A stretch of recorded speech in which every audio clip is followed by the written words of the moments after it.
Brian. And we're glad to see all of you. And we want to welcome Deb Moore back to the podium again this morning. Yes. And now let's stand up as you're able, and we're going to sing I'm Gonna Shine. What a better day than a rainy day to shine.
The prayer chaplains, we'll begin with that, are always available for your prayers. So if you have something that's weighing you down, something that you need to share with someone that can hold that space for you and with you, the prayer chaplains are there for us.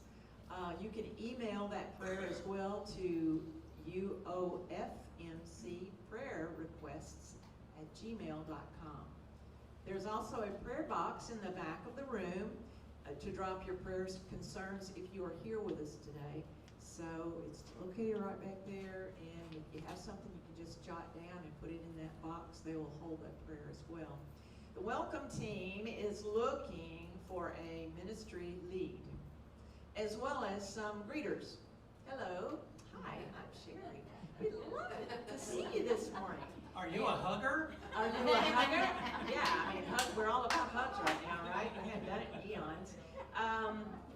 So if you would like to be a part of that, if you would like to devote some of your Sunday morning time, maybe a little tad bit early so that you can greet everybody that comes through the door. They're looking for helpers, so let someone know about it. Please email or call the office if this is something that you are called to do, if you're interested. Also, there's a leadership meeting this coming Wednesday at 6:30 p.m. So it's an open meeting, just an FYI. It's not just for leadership people, it's for anyone that would like to be a part of that, to have something to say, maybe just to listen in, just to get a picture of what direction we're going and how the leadership is part of that, okay? Also, ta-da, woohoo, here it comes. Nikki Conley has her newest CD, right? Album finally, Stronger. CDs are available today. Special rate just for you folks that are in this room, $10. Whoa. And there are 11 songs on the CD of Nikki. So she's ours, Buy 10, right? get one free. Right? So let's do it. Let's do it. Congratulations, Nikki. Thank you. All right, so get yourself one. All right, let's sing again. All right, let's stand as you are able. And let's make this a mantra for our week. Use me, O God, I stand for you, and here I'll abide as you show me all that I must do.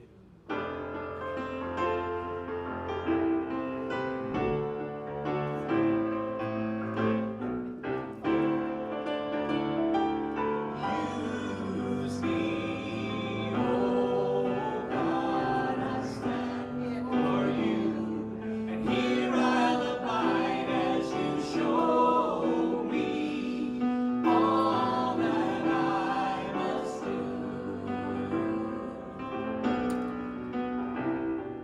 I used to think that God was the sun, God is the sun. Not so much more than the earth or the stars or all of creation. God is creator, all in all, needing us to shine His light as me, as you. So use me, oh God, I stand for you. And here I'll abide as you show me all that I can do.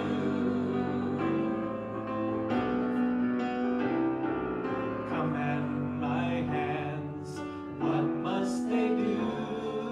Command my life, it's here for you.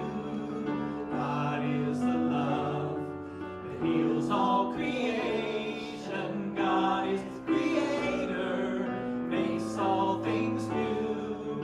And God needs us to shine its light as He, as you. So use me, oh God, I stand for you. And here I'll abide as you show me all that I can do. Show me all that I can do. Show me all that I can do. So it is. You see it.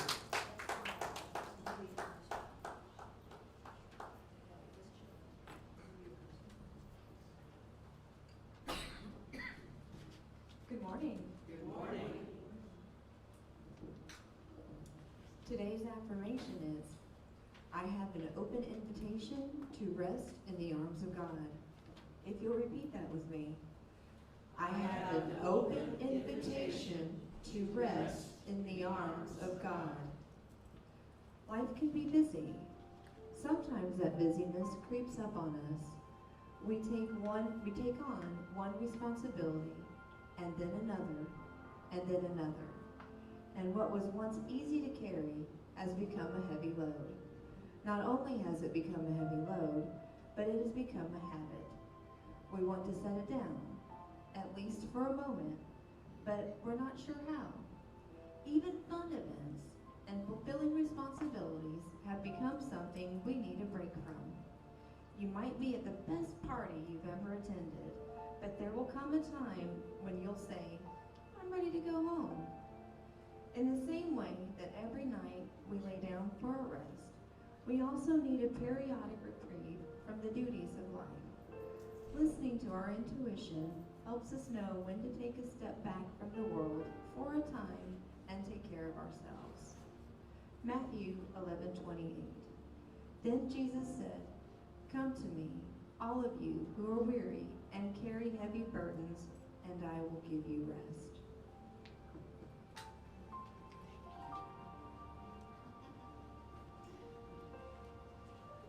So I invite you to close your eyes, or at least quiet your mind. If you need to keep your eyes open, just stare at a spot on the floor. Let your eyes go soft.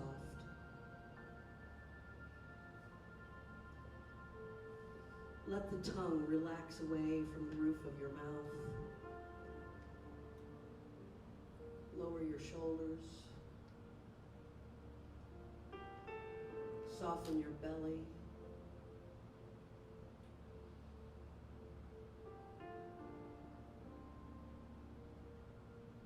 No matter what needs to be done in your life, it doesn't need to be done in this moment.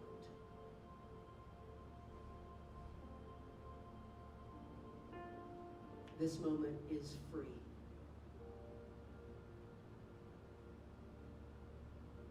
This moment is all yours. This moment holds nothing but the space in which you reside with God.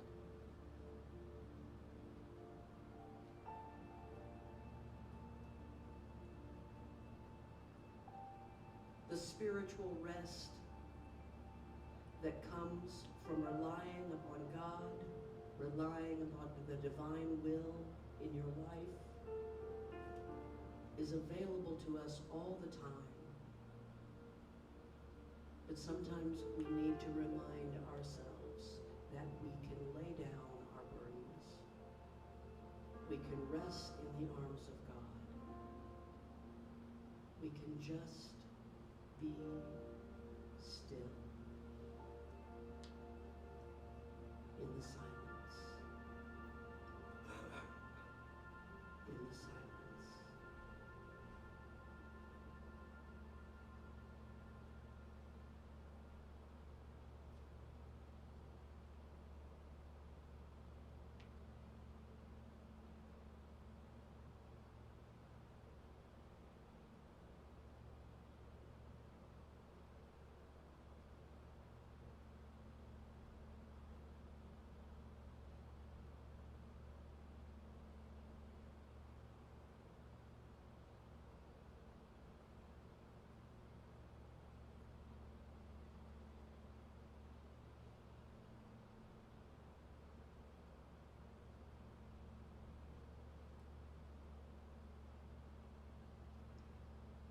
And when we take the time to rest in God, all that must be done is done so much more easily. All of our responsibilities begin to flow into place.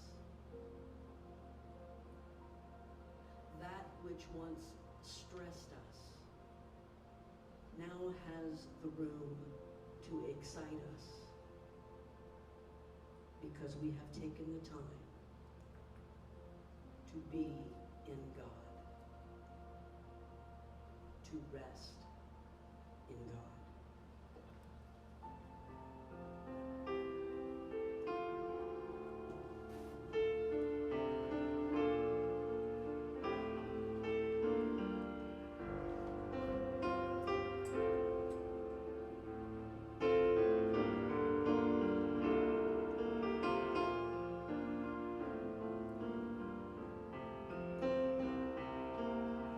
I am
I'm wondering if y'all still have the words to that. There it is.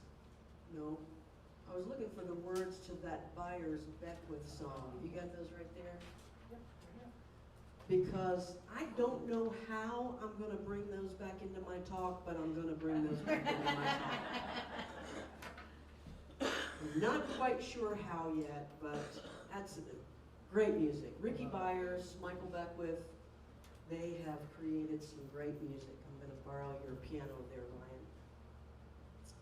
Good morning, everybody. I was so thrilled to walk in and see Annette Roper this morning. I love to see Annette here.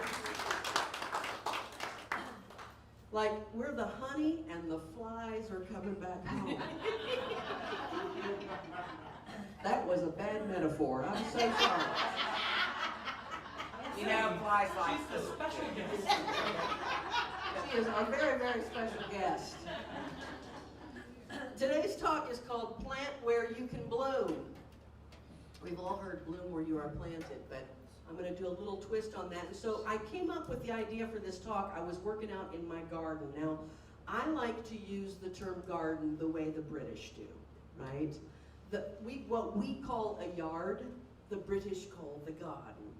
And even if you're mowing, you're gardening. So I was gardening over the last couple of weeks. I was working out there, and I'm not great with vegetable gardening. It's just not my forte. It's not my spiritual gift. I've accepted it. But I love to plant flowers, and I love to have nice blooming things and pretty things and greenery and all that kind of stuff all around. So I was out watering my plants, and one of the things I love is hosta. Love hosta. These are not my hosta. Mine are not quite as big as that. It's interesting, Ryan just said mine haven't bloomed yet. And interestingly, I have hosta in 3 different locations around our house, and they've all bloomed at different times. Some of them, the blooms are long gone. On the other side of the house, the blooms are just now coming up. And that's kind of what I thought I was going to talk about, right? I also like tuberous begonias. You might know them as nonstops. And these are not my begonias either. Mine are bigger than that. My hostas may be smaller, but my begonias are bigger. And I pulled out both of these. I love these kind of plants because both of these are shade-tolerant plants. You can plant these in the shade, they'll be just fine. Even the begonias, if they get a little speckled sunlight, they'll flower. But where I have my begonias planted gets actually quite a bit of morning sunlight. And here's the thing. If those of you who are gardeners like I am, you know this. I've picked this up over the years. Even if something is shade tolerant, blooms like the sun, right? Flowers like the sun.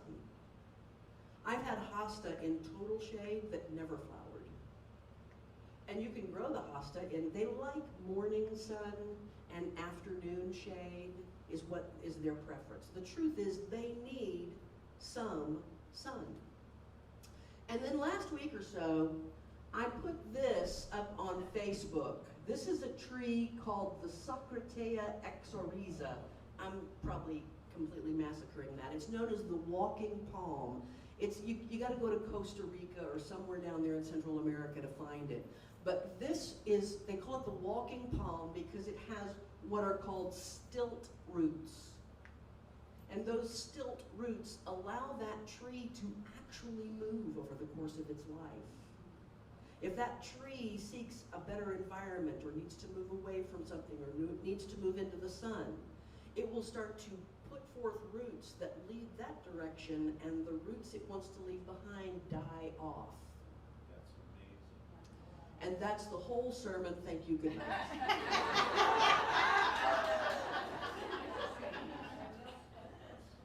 I don't know if there's a better metaphor for what we need to be doing. So I was thinking about all of this kind of stuff, and I thought, you know what? I'm going to use this. I'm going to talk about blooming and planting and watering and sunlight and environment and how important the environment is, all of that stuff. And it made me think of that old song. As a matter of fact, I almost called you this week, Ryan, and said, can you pull this out and do it? It made me think of that old, I think the Byrds did this song, right? For every season, turn, turn, turn. Every season, turn, turn. And a time to every purpose under heaven. A time to be born, a time to die, a time to plant, right? A time to reap. And I knew that the words of that song come from the book of Ecclesiastes. And the book of Ecclesiastes, I just turned right to it. Lord have mercy. I knew it came from Ecclesiastes, so I thought, here I am. This is God leading me. See? Right? This is what I thought. Look at me being led by God. And so I went and I thought, I'm going to go do a deep dive into Ecclesiastes. It won't take too long. It's only 12 chapters. I'm going to dive deeply into Ecclesiastes, and I am going to mine what I can mine from there. And let me just tell you, folks, if you ever believe that you want to do that, don't. Leave it alone. Leave Ecclesiastes. It is the Eeyore of the Bible. The famous part is found in chapter 3, and someone managed to extract that and try to make something good out of it, even though it also includes there's a time to live and a time to die, a time to be born and a time to kill, a time to wage war and a time to wage peace. And even though I understand the whole concept of destroying, I've studied Shiva and Hinduism, I still don't know about this time to wage war and wage peace and all this kind of stuff, but they managed to pull something good out of it. But right after that, the rest of the book focuses solely on the futility of life. It's all futile. Work is futile. Knowledge, futile. Gaining knowledge, futile. What's the point? You know that saying, hold on, stay with me, I'm going to get you there, okay? You know that saying, eat, drink, and be merry, for tomorrow we will die, comes from Ecclesiastes. You know that saying, vanity, vanity, all is vanity, comes from Ecclesiastes. And actually, in the Message, it just says, meaningless, meaningless, life is meaningless.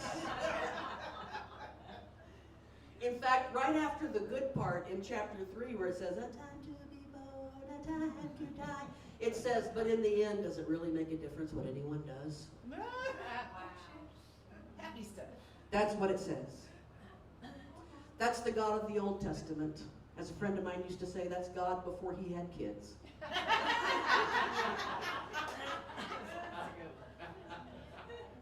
So I went there looking for something inspiring and heartwarming about planting and growing, and instead I needed whiskey. I was so depressed. I had to go to the New Testament. I figured I better go to the New Testament or Brene Brown, one or the other. Somebody's going to have to get me there. And so, look at this juggle happening right here. And so I participated in a little bibliomancy. I don't know if y'all are familiar with that word or not, but bibliomancy is a kind of divination where you use a book.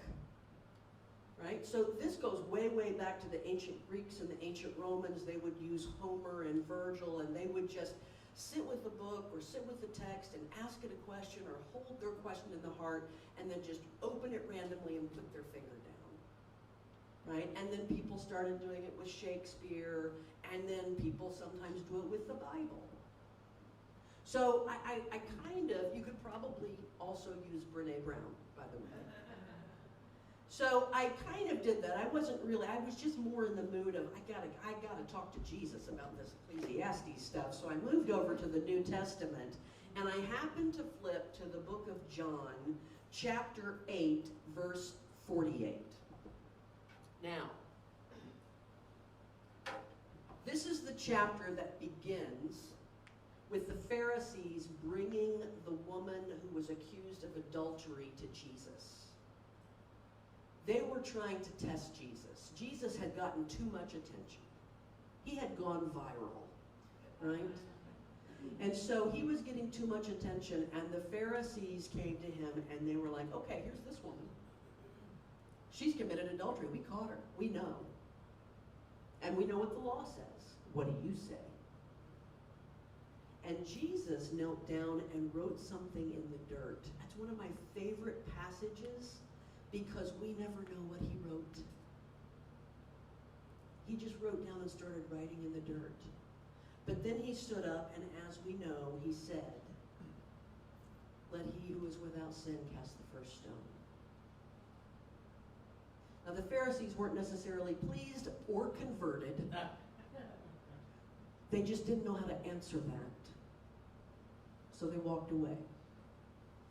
And the rest of this chapter is where the Pharisees are continuing to try to question and trap Jesus. It's essentially a debate between Jesus and the Pharisees. And the section that I landed on starts at verse 48. I'm just going to read a couple of these verses to you here. The Jews, the Pharisees, then said, that settles it. We were right all along when we called you a Samaritan and said you were crazy, demon-possessed. And Jesus said, I'm not crazy. Could you see just, I'm not crazy? What are you talking about? I'm not crazy. I simply honor my Father while you dishonor me. I'm not trying to get anything for myself. God intends something gloriously grand here and is making the decisions that will bring it about. Amen. I just want to drop it, but I'm not going to. Jesus probably, I'm sure he did a big mic drop right there. God intends something gloriously grand here and is making the decisions that will bring it about. I'm not making decisions. We're not waiting on somebody's. God's making the decisions. I say this with absolute confidence. If you practice what I'm telling you, you'll never have to look death in the face. Now at this point, the Jews said, well, now we know you're crazy. Abraham died, the prophets died, and you show up saying, if you practice what I'm telling you, you'll never have to face death, not even a taste. Are you greater than Abraham? Are you greater than the prophets? Who do you think you are? And Jesus said, if I were striving to get all the attention, it wouldn't amount to anything. But my Father, the same one you say is your Father, put me here at this time and place of splendor.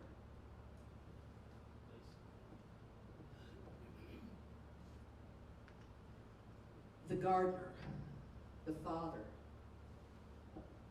the divine wisdom of the universe, the great I am, the Holy Mother, the same one you say is yours, put me here at this time and place of splendor. You haven't recognized him in this, but I have. That's the last thing Jesus says. You haven't recognized him in this, but I have. The Father that placed you here in this time and space, at this Comfort Inn, has a plan. So why are we here? Is Ecclesiastes right? Is it all just meaningless? Let me suggest to you that there is a big difference between being in or out of season and being meaningless. Ecclesiastes looks at things that are in or out of season and names them meaningless. Jesus comes along and says, there's a plan, and my Father is in charge of it. And it's going to happen. I see it, even if you don't.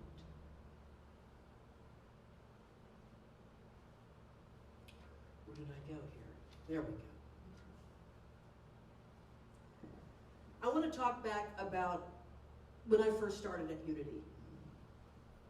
Because this unity, I want to talk a little bit about us, about our spiritual community and where we are and where we're going. When I first came to Unity a million years ago, it was probably 1997, I think. Patricia and Gervais Phillips were the ministers then, a married couple. Some of you know Patricia more as Patricia Ryder, right? And Patricia and Gervais were the ministers. Both of them were excellent, really good. The church was thriving, things were happening, all kinds of good stuff. Gervais was especially good speaking one-on-one to people. He really knew how to talk to people. I remember on Wednesday nights back then, we used to have something called prayer and practice. I loved it. We didn't have classes. We just had prayer and practice, and people would come. Usually there'd be 15, maybe 20 people there at the most. We'd have the chairs in a circle, and everybody would just go around and do a check-in. The minister would be there to kind of like, you know, help people touch base if they needed to. And then we'd do a meditation together. It was a beautiful time. And one Wednesday night, someone was talking about the horrible, horrible week they were having and how this had gone wrong, and then this had gone wrong, and this had gone wrong, and Gervais said, and then the shit really hit the fan, didn't it? Now this was 97, and we weren't used to preachers saying shit back then. And all I thought in that moment was, that guy's my minister. Right there. I love this guy. After about a year of being there under Patricia and Gervais' ministry, Patricia, by the way, was an amazing pulpit minister. She gave great talks. After about a year, we showed up one Sunday morning, and the stage had been rearranged a little bit, and there were just 2 stools sitting on the stage. And we did our music, we did our announcements, we did all the stuff at the beginning, and then Patricia and Gervais sat down on the stage and proceeded to gently tell us that they were getting a divorce. Now, most of the people in our church at that time were younger than Patricia and Gervais. And whether this is healthy or not, I shall not say, but to a certain extent, they were our spiritual mom and dad. It was like mom and dad sitting everybody down to say, we need to tell you something, all the kids. They did a beautiful job of it, made us feel very secure, you know, addressed questions, opened the floor to questions. But one of the ways they used to explain it was they used the metaphor of the Dead Sea. Now, the Dead Sea is right there, that big thing of water between Israel and Jordan. And it's fed by the Jordan River, coming down from the Sea of Galilee. And so the Dead Sea is not just dead because they liked the name. The Dead Sea is dead because it's dead. Like nothing grows there. There are no fish in the Dead Sea. There's no algae. There's no seaweed. There's nothing, right? Now, that's not completely true. Scientists have discovered at the very, very bottom where some springs come up, there's a few organisms. But for our rights and purposes, it's a dead sea. In fact, it's so dead that this is the edge of the Dead Sea. That is salt up alongside the Dead Sea. In fact, 27% of the Dead Sea consists of solid substances like sodium chloride and magnesium chloride and calcium chloride and potassium chloride. And the reason why this Dead Sea is dead is because it has no outlets. No rivers flow out of the Dead Sea. And they use this metaphor to let us know that things die when they don't know to let go, when they don't know how to keep the flow happening. And if we let things get stagnant, things die. It was a fantastic metaphor for what we were going through. So Gervais left, but let me ask you, and maybe none of you here, some of you were here, I think a few folks remember that. You remember that, don't you? No, you weren't there yet? All right. Does this mean that Gervais' time was meaningless? No. I still remember things Gervais taught me. I still remember the energy of Gervais. Right? He had a season there that was very important. And then, of course, in time, Patricia left. But her time there was not meaningless. Not at all. She was the minister who had started that church. She was the minister who had brought it from just a few folks in a living room to a vibrant, ongoing spiritual community on Lebanon Road, there at the Upside Down Ark. Her time was not meaningless, even though her season was done. And then, as we well know, Denise stepped into the role of minister for a significant period of time, for a very long period of time. Denise and Judy put their stamp on this spiritual community, became so very much the center of the vortex here, and then their season was over. And there was nothing meaningless about all of that. It was purposeful, it had reason, and now we find ourselves here. Put here.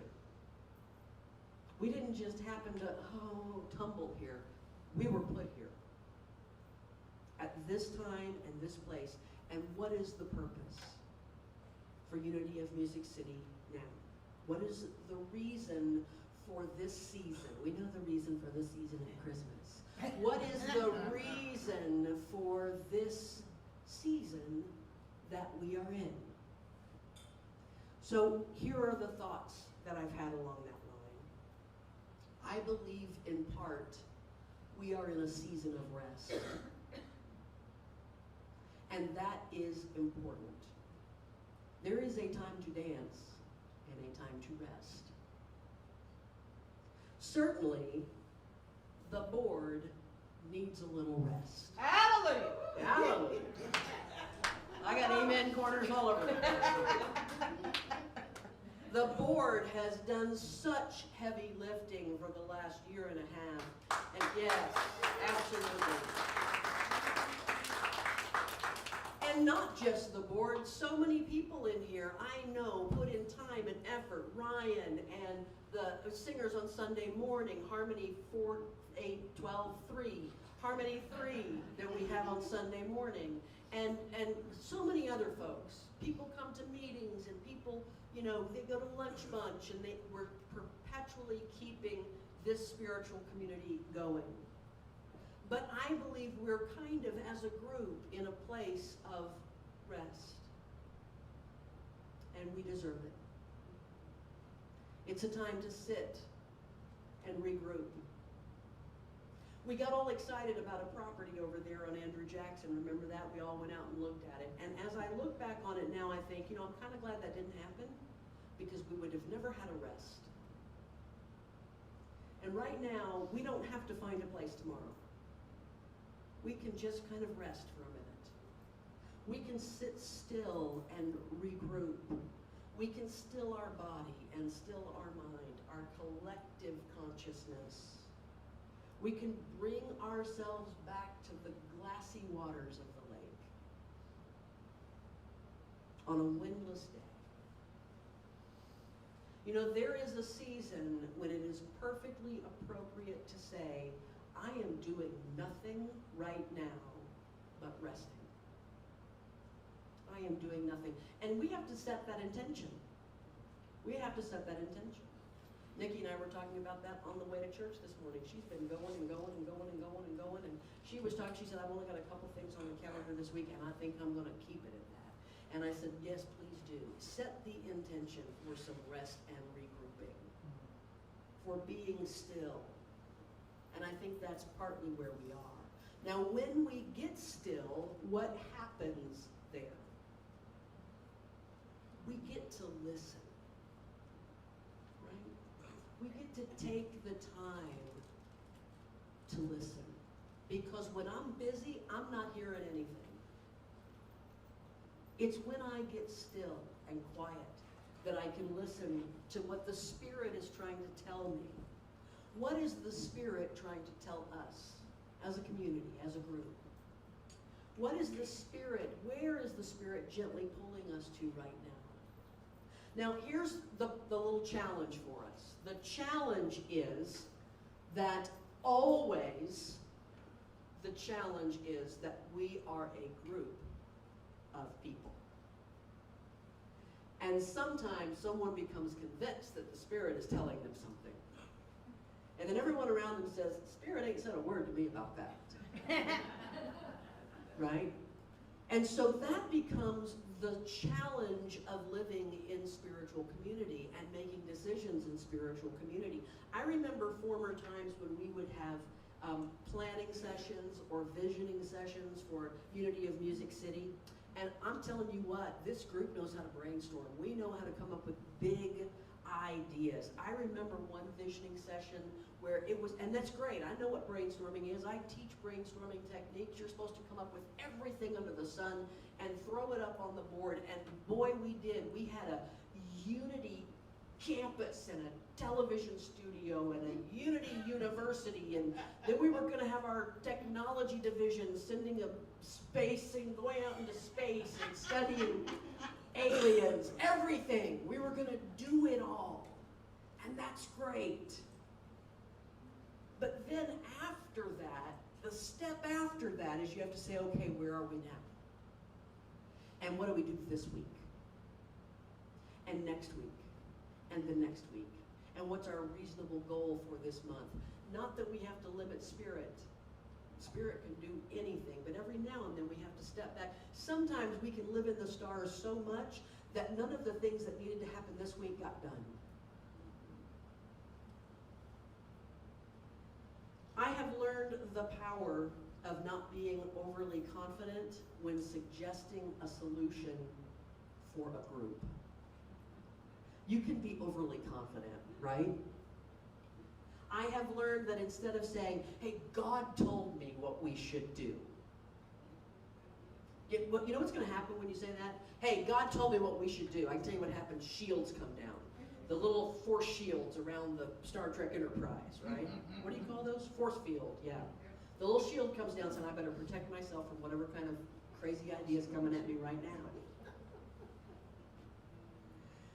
And so instead of saying, God told me what we should do, instead to say, hey, listen, this has kind of come up in my spirit lately, and I'd like to run it by you and see if it resonates with you too. So I'm just going to put it out there, and then I'm going to let it go. Just going to let it go. Because the truth is, if it happens the way that I envisioned, then yay, I got to be a conduit. If it didn't happen the way that I envisioned, then I have another reminder that I am not in charge. I am not in charge. God is in charge. God makes the decisions. That's right. And so it's a win-win. It's a win-win. Because nothing and no one, not even me, can disrupt divine will. Nothing and no one, not even a pandemic, can disrupt divine will. Nothing and no one, not even whoever leaves and whoever comes back and whoever stays and whoever goes away, nothing can disrupt divine will. And this place of sitting and listening reminds us that we're not just flying in the wind, landing at any hotel that happens to take us in. No, we're listening to divine will. Yes. And God's in charge. Yes. But you know I gotta have a third one because it wouldn't be a talk without a third one. It's a season of rest and it's a season of listening. And then what comes next is the rejuvenation. We know we put rest and rejuvenation together all the time. That's what R&R is, right? I'm going for a little rest and rejuvenation. But you know, they're two completely different things. One is about quieting energy, and the other one is about bringing it back, reinvigorating, new energy, new vigor. It's time to do something new, to step forward. There will come a time when we will move on to our next permanent home. And I put permanent in quotations because we've had, what, 6 of them? Right? There's not really such a thing as a permanent home. This earth is not my home. But we will eventually move on to our next permanent home. And in fact, I know we are not evangelistic, hallelujah, praise the Lord, and pass the apple pie on that one. We are not evangelistic, but I feel in me, I don't know how to explain this. I don't know how to really share, except to say that I feel deeply within me that a time is coming when we will begin to attract more and more and more people in more and more different ways. That there is a time coming when we will discover new ways to express community, new ways to invite people into community with us. That day is coming.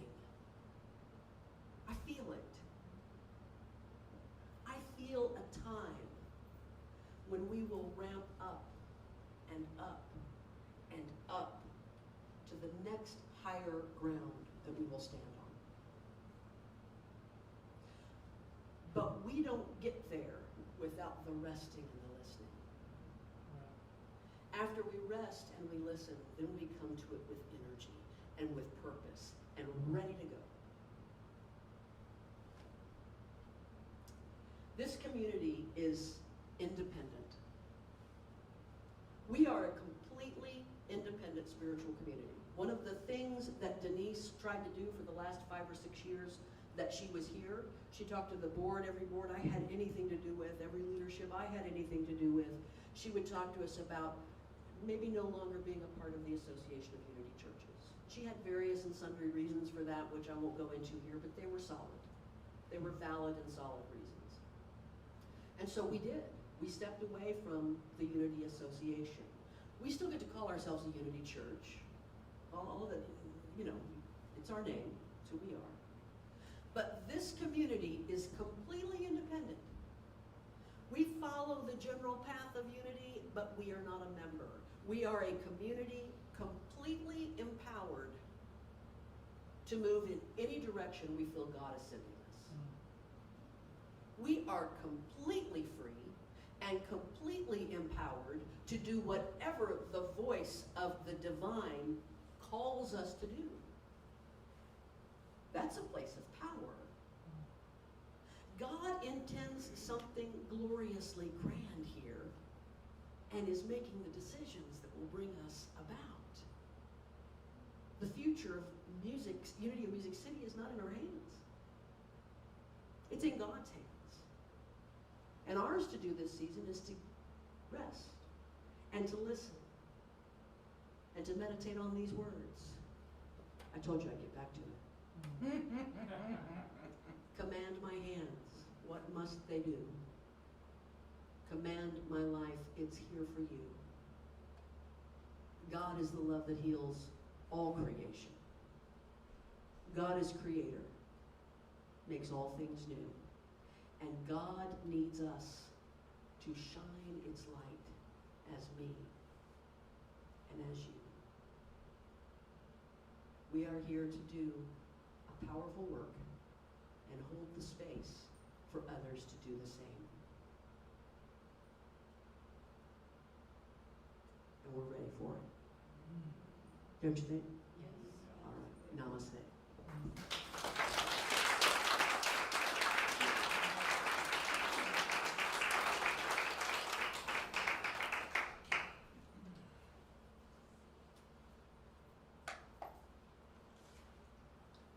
I feel like I should kind of let that settle in for a moment.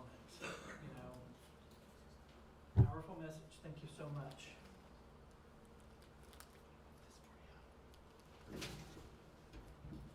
Come on. Well, let's take that energy, take that thought, and think about all the prosperity that we have in this community, whether it's the financial prosperity, the prosperity that we have from the love that we give each other, the love that we receive from family, friends. And let's think about that as we say our prosperity blessing. I am open to receiving floods of financial abundance with ease, so that I may be able to give back even more to the world around me. And let's stand as you are able and sing about all of the abundance that we have.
are, God is, and all is well.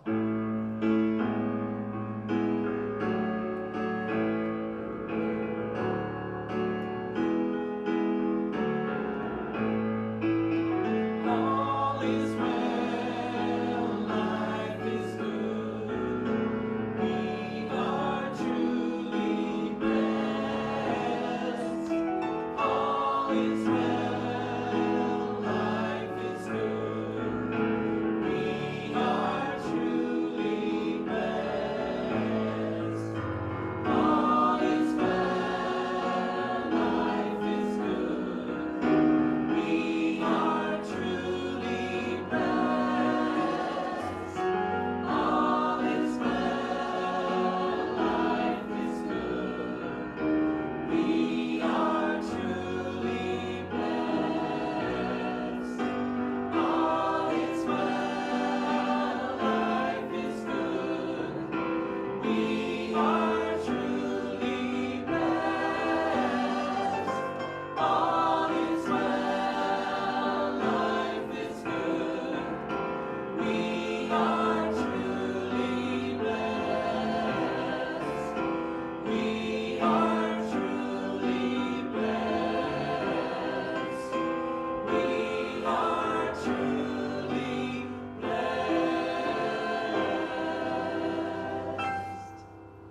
So it is. We'll see you next week. Thanks.